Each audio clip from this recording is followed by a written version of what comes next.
Sampurasun. Rahayu Sagung Dumadi. Alhamdulillah kali ini Padepokan Khatulistiwa berkesempatan menyambangi sowan ke pengampu wilayah. Masyarakat di sini mengenalnya sebagai Mbah dalam Jampang. Kalau pakai bahasa orang zaman dahulu mah harusnya Jempang, bukan Jampang. Tapi karena kepleset lidah, lama-lama Jampang. Ditambah pergeseran zaman, orang-orang yang kumisnya baplang terus jadi centeng, nah namanya Jampang. Itu fenomena sosial. Nah, karena lokasinya cukup asri, bisa dibayangkan kalau ini pagi atau siang dan sore, di sana pasti akan merasakan suasana yang tenang dan nyaman. Karena di sekitaran sini ada rumpun bambu, beberapa pohon-pohon tua.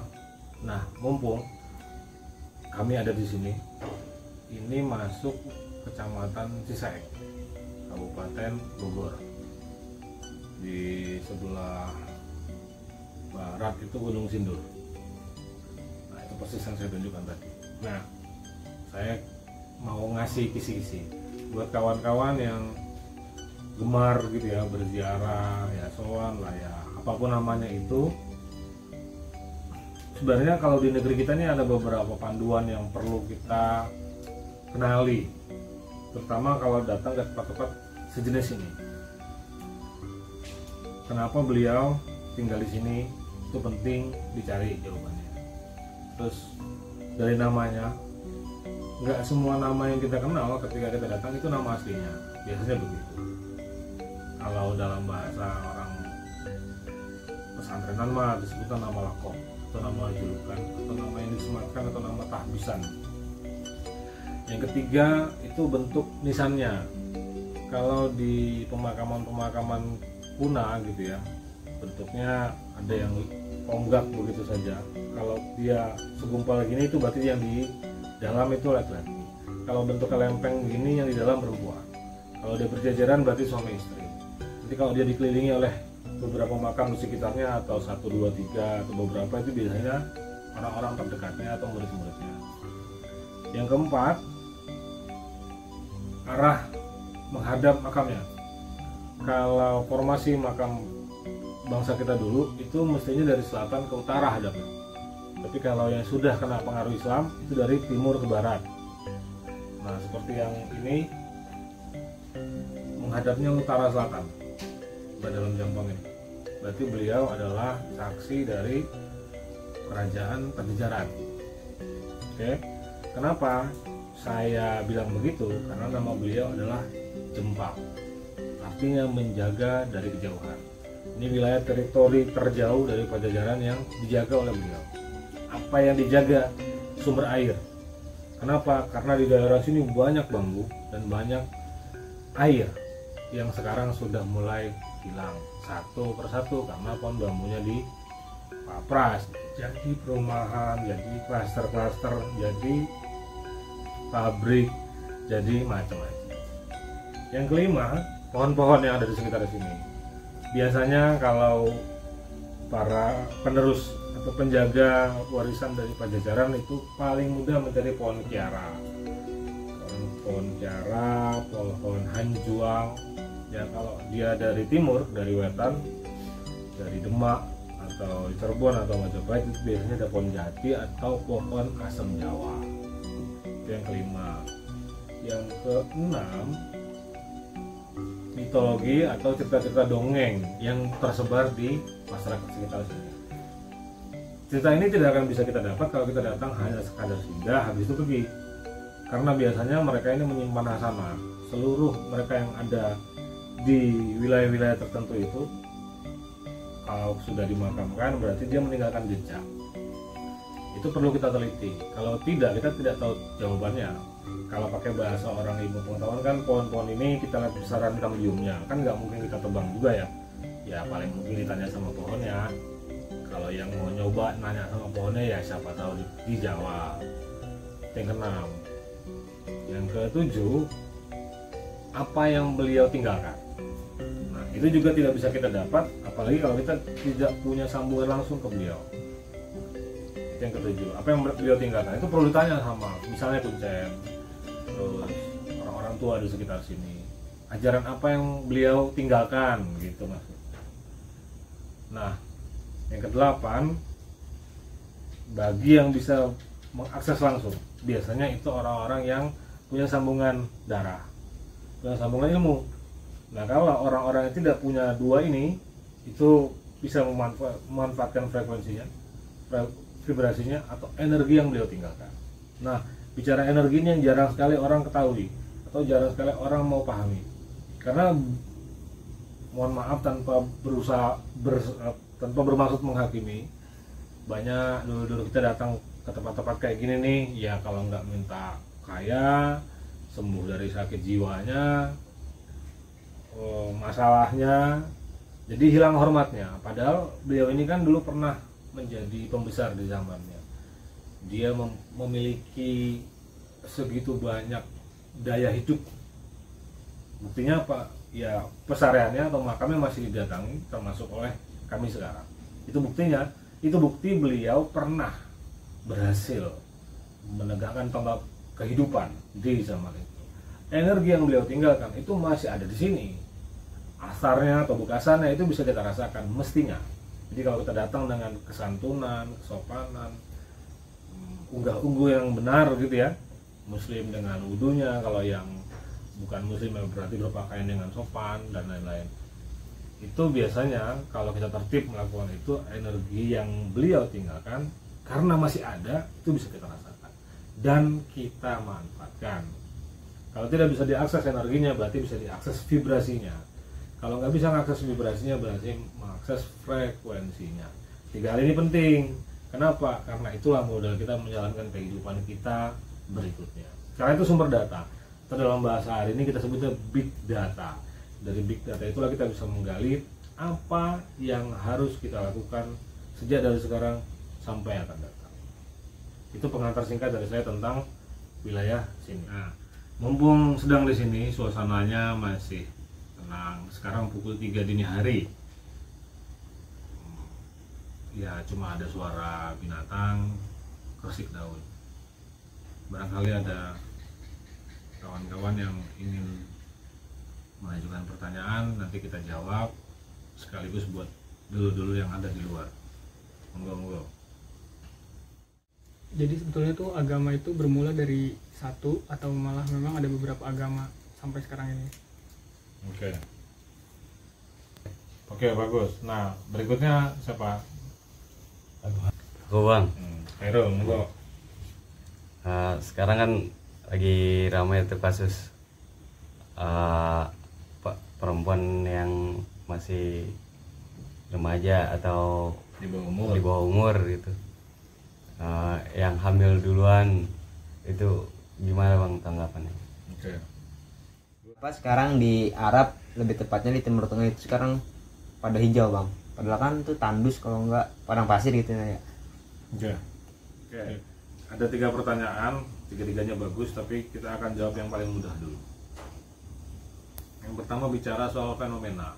Fenomena ini dari zaman ke zaman ya selalu aja ada dan selalu akan membingungkan dan menghebohkan.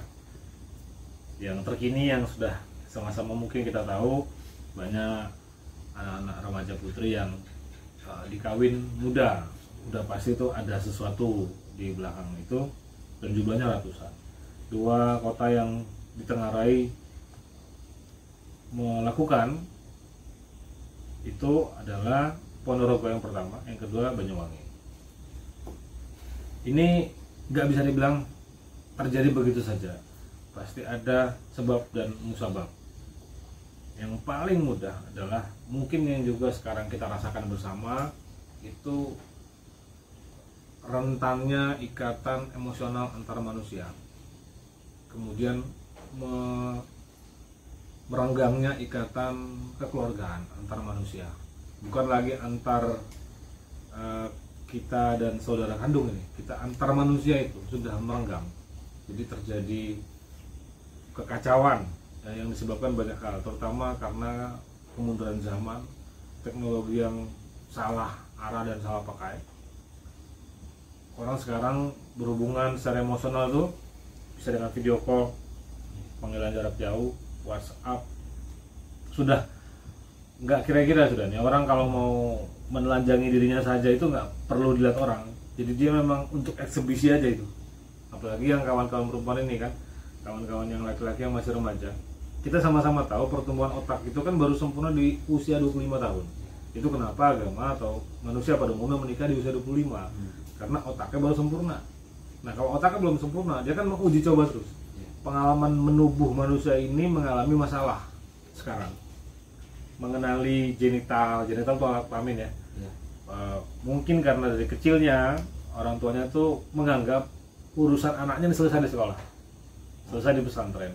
Padahal anak itu bukan nggak butuh itu, dia butuh itu, tapi dia lebih butuhnya lagi kasih sayang dan perhatian orang tuanya.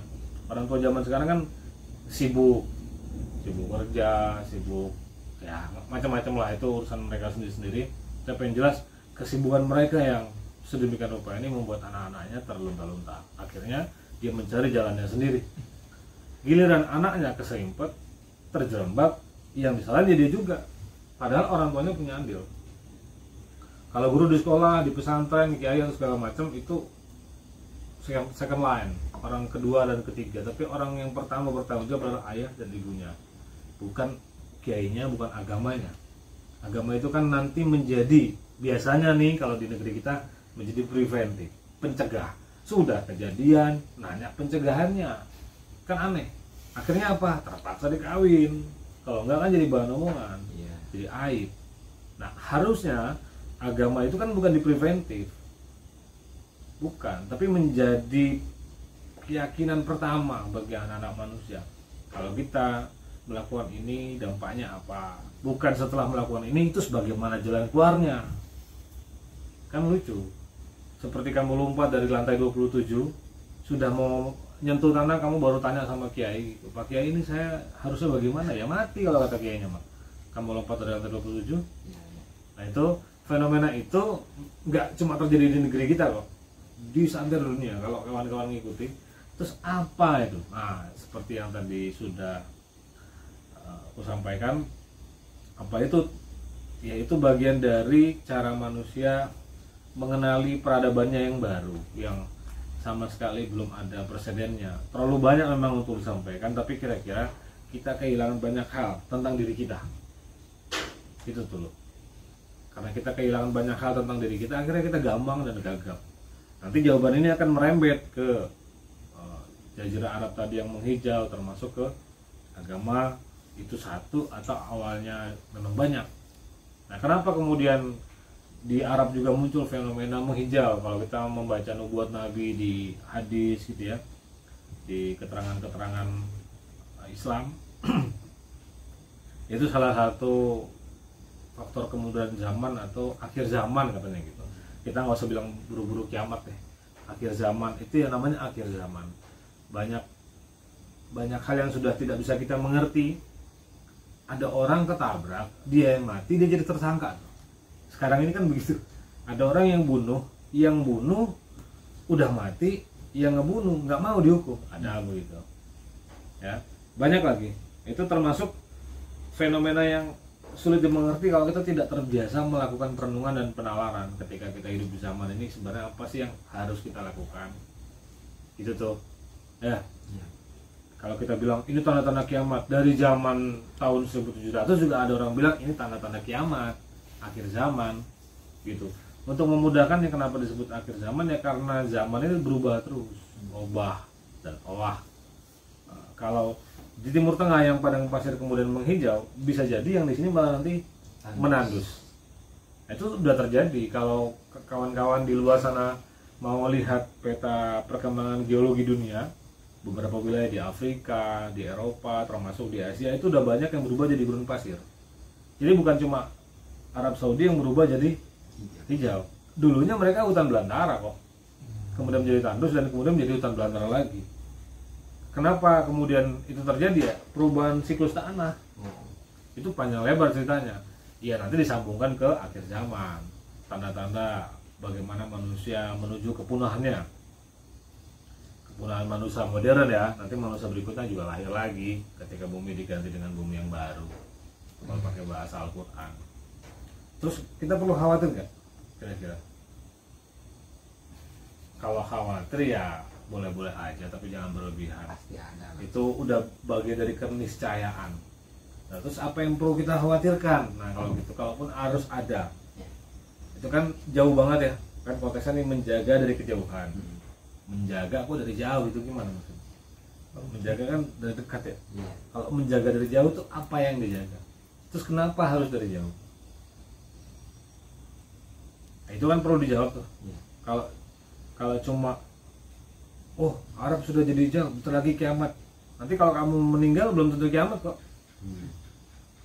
Matahari juga belum terbit dari barat, walaupun poros bumi sudah berputar lebih cepat nih sekarang. Tuh kabar terkini sepekan yang lalu, sejak kami rekam ini sepekan yang lalu, para ilmuwan menengarai inti bumi porosnya berputar lebih cepat. Artinya satu hari di kita sekarang itu tidak Saharmal itu tidak 24 jam, 23 jam lebih sekian menit, tidak 24 jam lagi. Itu medan magnet sudah berubah, jam di Greenwich harus diganti. Kita sudah masuk ke perubahan waktu yang baru, sudah masuk ke zaman Aquarian. Nah itu sudah lain lagi nanti bicaranya, kira-kira gitu ya. Pertanyaan tentang agama itu awalnya satu atau awalnya banyak, itu kalau pakai debat-debatan nggak kelar. Kita kan bicara ini butuh data dan fakta. Sayangnya orang-orang zaman sekarang nih, pokoknya kata si Anu, katanya, menurut si Fulan, menurut Fulana, menurut cenah apa sudah tuh. Biasanya sih harusnya ya, biasakan kan kalau kita mau menyampaikan berita ya beritanya kita dengar dulu. Kan gitu. Ataupun kalau mau kita sampaikan kita baca dulu gitu duduk perkaranya. Jelas dulu dia. Makanya kemudian ada data penelitian ilmiah atau sejarah. Kenapa sejarah itu menjadi penting ya? Kenapa juga kita datang ke sini kan? Ini kan dalam rangka mau mengenali sejarah bangsa kita sendiri dan sejarah diri kita sendiri. Kenapa kita hadir di sini kan? Pasti punya duduk perkara, pasti punya maksud, kan gitu. Nah, ini yang menemukan bukan hanya orang kita, maksudnya bukan hanya orang di negeri ini, tapi orang dari negeri luar. Namanya James Richardson kalau nggak salah ya. Dia menemukan itu secara tidak sengaja lewat seorang biksu yang ada di Tibet, yang kuil mereka menyimpan manuskrip kuno dari puluhan ribu tahun lalu. Bayangkan, puluhan ribu tahun lalu. Nah, itu di tembok perpustakaannya karena mau diserang sama orang Mongol, dinasti Mongol itu ya. Ketika dirobohkan sama si peneliti itu dibaca, tablet-tabletnya masih ada, huruf-hurufnya masih ada, peninggalan-peninggalannya masih ada. Satu di antara yang paling mudah dikenali oleh orang zaman sekarang untuk bentuknya kendi minum. Itu salah satu peninggalan yang masih bisa kita lihat sekarang. Punden Berunda, kalau di negeri kita ada Punden tuh, tempat situs-situs megalitikum gitu ya, kayak di Jawa Barat banyak. Terus apalagi benda-benda teknologinya juga ada, bangunan-bangunannya masih ada sampai hari ini, maksudnya dibangun lagi gitu. Apa, piramida, kuil-kuil, pilar-pilar, itu bekas-bekas dari bangunan zaman itu. Zaman dari mana? Zaman dari 35.000 tahun yang lalu. Tua banget. Nah, mereka itulah yang ditengarai sebagai awal mula peradaban manusia di muka bumi. Tepatnya mana? Kalau kita lihat peta Indonesia, arahnya tuh di sebelah utara barat daya, timur laut, sebelah timur laut dari negeri kita. Kalau kita lihat peta, utaranya atas ya berarti kan, bawahnya selatan, timurnya kanan, selatannya baratnya kiri. Nah, timur lautnya kita itu dulu ada peradaban besar, ada benua besar, namanya benua Mu namanya itu. Pemimpinnya namanya Ra, dipanggilnya Ma, jadi Rama. Setelah peradaban ini remuk, redam, dihancurkan sama gempa dan bandang, tsunami, mereka berpencar Yang di barat paling jauh di Amerika Latin itu namanya pemimpinnya Ramu. Itu hanya satu kata aja ya. Banyak lagi nanti tinggalan-tinggalan mereka yang nggak mungkin saya ceritakan di sini. Silakan gali sendiri. Ya alhamdulillah teks-teksnya itu bahasanya nggak ada yang bahasa Indonesia. Ya, jadi silakan bertungkus-tungkus sendiri dengan penelitiannya masing-masing. Bahasa Latin, bahasa Yunani, bahasa Persia, bahasa-bahasa yang aneh-aneh lah pokoknya. Bahasa Indonesia nggak ada. Peninggalan mereka yang paling terkenal ada di Pulau Paskah. Dari Pulau Paskah itu nanti kita jadi tahu kenapa Gunung Padang bisa dibangun, Borobudur bisa dibangun. Karena mereka membangun tidak ditumpuk-tumpuk begitu. Paskah itu kan batu-batunya kan satu batu itu 3 ton beratnya. Manusia mana, keren mana yang bisa ngangkat batu 3 ton. Diceritakan dalam tabletnya itu mereka mengangkatnya tuh begini. Itu batu yang terangkat sendiri disusun. Pakai frekuensi tuh mindahinnya.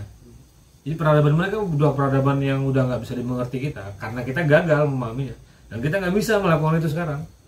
Lebih tepatnya sebagai manusia hari ini nggak peduli sama itu. Yang mereka peduli baca buku, nonton, dengar. Padahal kan untuk menjadi manusia yang sejati kita harus tahu frekuensi, vibrasi dan energi. Itu seperti kata Tesla itu. Ya, nah itu disitulah manusia mengenali agamanya pertama kali, Mat. Membangun agamanya pertama kali. Setelah mereka tercerai-berai tadi gara-gara gempa dan tsunami, yang tadinya lagi plesir, mungkin lagi kunjungan ke negara mana, kunjungan keluar gitu ya, melihat dunia luas di luar peradabanmu itu, pas kembali remuk redam tuh peradaban mereka. Akhirnya mereka bangun lagi peradaban di luar untuk mengenang kejayaan peradaban mereka. Ya, yang seperti kita alami sekarang. Yang paling dekat karena inilah negeri kita yang paling dekat dengan peradaban itu. Ya di sinilah baru kemudian muncul tuh. Wajar kalau kemudian muncul ada ajaran Sundayana, negeri matahari. Karena mereka itu di peradabanmu itu menamakan dirinya sebagai kekaisaran matahari. Sundayana atau peradaban Sunda kan peradaban yang memuja, bukan menuhankan loh ya, jangan salah paham. Peradaban yang memuja matahari karena matahari adalah sumber kehidupan. Tanpa cahaya matahari tumbuhan gak hidup, manusia nggak bisa hidup. Tanah nggak bisa menumbuhkan, air tidak bisa menyegarkan. Itu salah satu kisi-kisi. Agama apa yang mereka tinggalkan? Agama seperti yang kita kenal sekarang, sama aja. Isinya itu nggak jauh beda kok. Bagi kawan-kawan yang mau meneliti agama manapun yang pernah ada sampai hari ini, itu isinya sama kok. Bahwa Tuhan itu oknum atau zat yang nggak akan bisa dimengerti oleh siapapun, kecuali dirinya sendiri. Itu sudah harga mati tuh. Jadi kalau ada orang mengklaim dirinya mengenali Tuhan atau kenal Tuhan banget gitu ya bahasa orang sekarang, nah itu orang itu perlu kita curigai itu. Mungkin dia Tuhan atau Tuhan tuh. Nah itu selain Sundayana ada Kapitayan ya, ada Sunda Wiwitan, ada Kejawen. Ini tipikal aja kok warisan. Setelah nanti peradabanmu itu remuk, ada Atlantis, ada peradabanmu itu namanya Lemuria, Atlantis, baru nanti ada Sundayana. Terus habis itu ada di Bantara, Nusantara ya Indonesia hari ini. Wajar kalau sekarang negeri Indonesia itu didatangi oleh begitu banyak orang. Sebenarnya mah itu mau pulang kampung mereka itu. Pulang kampung dari tanah pengasingan balik ke negeri leluhurnya tanpa dia sadari. Karena perlu saya sampaikan, negeri kita ini tidak pernah benar-benar dijajah. Nggak pernah benar-benar dijajah. Kenapa? Pendatang-pendatang, mau kita bilang Spanyol, Inggris, Prancis, Belanda apalagi, Arab, ini bangsa-bangsa ini di zaman itu lagi kena wabah kelaparan, kemiskinan.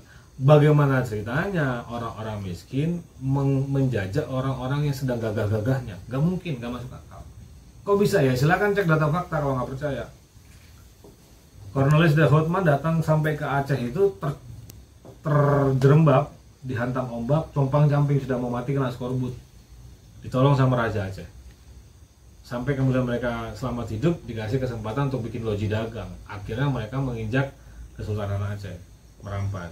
Jadi bukan karena mereka punya kekuatan, bukan. Memang awalnya mau nyari kehidupan baru, mau nyari keselamatan. Jadi nggak pernah ada niat benar-benar menjajah gitu, nggak ada. Orang kita yang terlalu baik. Kita ini terlalu baik sama orang-orang.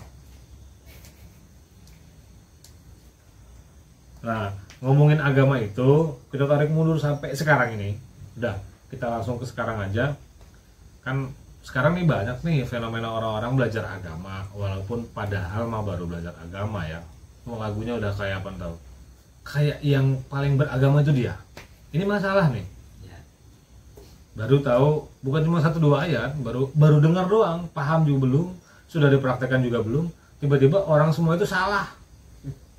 Makanya kalau duduk atau kenal orang yang model kayak gini nih, itu baru belajar agama. Tapi kalau yang sudah beragama, ngobrolnya nggak gitu. Ngobrolnya nggak gitu lagi. Nah, nyari orang-orang beragama tuh misalnya tes gitu, nanti bawa motor nggak punya bensin, sengaja dorong, nanti liwat tuh di penjual bensin eceran. Nanti minta tolong aja sama dia. Nanti biasanya dibantu tuh. Tapi kalau kita minta tolong sama orang kaya, nanti kita dibilang orang miskin, kamu nggak mau berjuang, nggak mau berusaha, nggak mau bekerja keras. Nah gitu. Nah, itu orang baru belajar agama.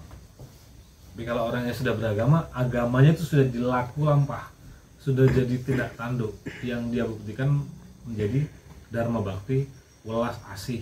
Menolong orang itu tidak butuh tanya nama itu juga bahkan enggak, apalagi nanya agamanya. Nah kalau orang zaman sekarang kan, kamu jual kopi, kalau kamu beragama Hindu, kopimu itu jadi masalah itu, karena nggak halal. Lucu-lucu orang-orangnya, makan es krim yang lagi viral tuh, udah ada label halalnya belum? Lah kita makan mie ayam sembarang di pinggir jalan, nggak pernah nanya halalnya kok sama orang. Tapi kita makan juga kan? Ini kan bukti orang ngawur-ngawuran aja nggak jelas. Ada barang lagi viral, kita tanya halal apa haram. Nah kita beli bakso pinggir jalan nggak nanya halal apa haramnya.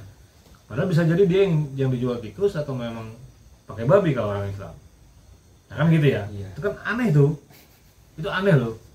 Tapi orang sekarang nggak peduli itu. Belum lagi nanti ada orang yang begini lucu, menyerahkan keyakinan dan keselamatannya pada orang lain. Ini lucu juga nih. Padahal kan keyakinan kita ini kan kita yang bentuk, bukan orang lain. Orang lain kan cuma ngasih pandangan aja. Seperti aku sekarang nih, memberi pandangan ke kawan-kawan. Percaya atau tidak urusan mereka, urusan kalian, kan gitu.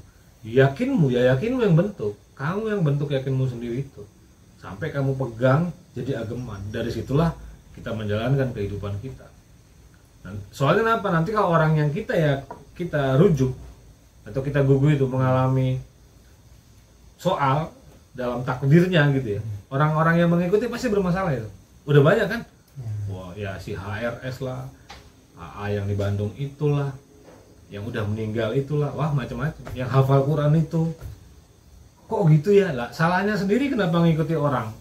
Kenapa gak ngikuti kerentakannya sendiri? Kenapa nggak mengikuti panduan dari Tuhannya sendiri? Itu yang sekarang hilang. Agama itu warisan dari zaman itu, Man. Dari peradabanmu itu. Cari aja sendiri, nanti kamu buktikan. Dan itu jawabannya ada di kita, karena DNA-nya mewaris di kita kok. Gitu ya. Sebagai penutup lur, tambahan tadi kan ada yang nanya soal agama itu satu atau banyak. Kalau banyak kok sama, kalau satu kok kelihatan beda-beda kan gitu ya. Iya. Tapi kalau diteliti ya sebenarnya mah satu-satu aja. Sebenarnya mah nggak ada banyak. Satu-satu aja. Masalahnya nggak mau neliti. Nah, bagi yang nggak mau neliti pasti bingung. Terutama kalau di Islam. Islam ini kan sudah pasti tuh. Nanti kalau katanya kalau mau belajar Islam kamu harus belajar syariat dulu, belajar tarekat dulu, belajar hakikat dulu, baru ma'rifat. Waduh udah ribet tuh. Padahal kan yang Nabi sendiri, Nabi Muhammad SAW itu tidak pernah verbal ngomong ini kepada para sahabatnya. Kenapa kok muncul itu sekarang? Satu. Yang kedua, kita bicara mazhab. Mazhab fikih aja udah banyak. Setidaknya ada 7. Mazhab kalam itu 70-an. Mazhab kalam itu mazhab teologi. Keyakinan usuluddin, tiang-tiangnya agama itu mazhabnya ada 70-an lebih. Mana yang mau diikuti? Kalau kamu ikuti satu, yang sono pasti nyerang. Yang sono nyerang lagi. Yang ini nyerang situ. Sama, kamu nyerang sono. Ya nggak ada selesainya. Kenapa kok itu ada? Itu tadi, orang ini menemukan keyakinan lewat mazhab yang dia temukan itu, yang dia sampaikan ke orang-orang. Orang itu kemudian mengikuti kan dia nggak minta diikuti. Dia cuma ngasih tahu aja, begini loh. Kalau kamu percaya Jabariyah dan Qadariyah, ada Jabariyah, orang-orang yang punya kehendak bebas. Ada Qadariyah, orang-orang yang nggak punya kehendak bebas. Nah, Tuhan sudah menakdirkan segala sesuatu. Ini kalau dibenturkan nggak ketemu nih, pasti berantem tuh. Itu baru 2 loh. Tadi aku udah ngomong 70-an lebih. Nah, kenapa ini ada? Itu bagian dari perkembangan zaman. Satu karena kemerosotannya, yang kedua mungkin karena majunya. Karena setiap zaman pasti ada pembarunya. Setiap zaman ada orangnya, setiap orang pasti ada zamannya. Nah, antara 2 tuh, yang satu mundur, yang satu maju. Kalau mundur pasti ada yang selip, kalau maju pasti ada yang dia perbarui. Nah, mazhab-mazhab itulah yang kemudian diwarnai sama orang-orang ini. Ambil contoh Nahdlatul Ulama dan Muhammadiyah. Ini kan 2 orang pendirinya sama kan, satu perguruan ini mereka, di bawah asuhan Syekh Nawawi Al-Bantani itu paling terkenal. Tapi kok yang satu hasilnya Nahdlatul Ulama, yang satu Muhammadiyah. Kalau orang Muhammadiyah nggak mau mengenali Nahdlatul Ulama, ya yang dia tahu ya Muhammadiyah aja. Sebaliknya orang Nahdlatul Ulama kalau nggak mau mengenali Muhammadiyah, yang dia tahu NU aja. Padahal itu cuma organisasi loh, bukan mazhab. Mazhab fikihnya apa? Ya Ahlussunnah wal Jamaah. Berikut teologinya. Mazhab fikihnya si Imam Syafi'i. Mazhab teologinya Ahlussunnah wal Jamaah, Imam Abu Hasan Al-Maturidi. Kan gitu ya. Itu baru satu nama. Nama-nama lain gimana? Nanti kalau kita bicara Syiah di Iran gimana? Bicara tarekatnya lagi gimana? Nah, itu bikin pusing orang tuh. Karena ya itu dia mengenali segala sesuatu di luar sana tanpa melibatkan dirinya sendiri, pengalaman-pengalaman mentalnya sendiri. Kalau dia mau mengikutkan pengalaman mentalnya sendiri, niscaya dia tidak akan mudah dibodoh-bodoh atau dibohongi oleh orang-orang yang barangkali memang nggak punya kapasitas, tapi kemudian mengambil alih. Ya, kayak contoh, ada satu video baru-baru ini, rekaman video dari nggak tahu di daerah mana, namanya gue saja. Pakai jubah sorban, kayaknya mah golongan dari Arab sana ya. Nggak tahu tiba-tiba gimana, terus dia marah-marah mukul orang satu di antara yang lagi dengar dia itu. Terus kemudian maki-maki. Semua orang dibilang anjing, termasuk bapak ibunya. Kalau saya yang ada di situ, langsung saya pukul tuh orang. Paling nggak kita gebukin sampai bonyok. Dan lucunya orang-orang yang dimaki-maki ini, yang dibilang bapak ibunya anjing ini diem aja. Itu kan berarti orang goblok. Yang dengar goblok, yang maki-maki goblok, sama. Itu goblok sama goblok. Hilang santunnya, katanya Muslim. Bukankah Muslim itu adalah agama damai? Ya, Islam itu agama damai. Bukan orang yang Muslim adalah orang yang pasrah menyerah dalam santunan, cinta kasih. Nah ini nggak mencerminkan itu. Gimana tuh? Nah, apalagi melihat kalian yang masih muda-muda gini, kalau penelusuranmu keserimpet dan salah arah, oh alam bisawab itu. Ciao. Sampai di sini aja dongeng kita di bulan Januari tanggal 31 2023. Semoga masih ada waktu buat ketemu dengan Abdurrahman Al-Faqih. Terima kasih sudah menyaksikan. Bagi yang mau mengkritik dan saran, semoga tidak berdebat ya, karena ini bukan forum debat, ini forum udah rasa. Rahayu Mulyaning Jagat Sampurasun.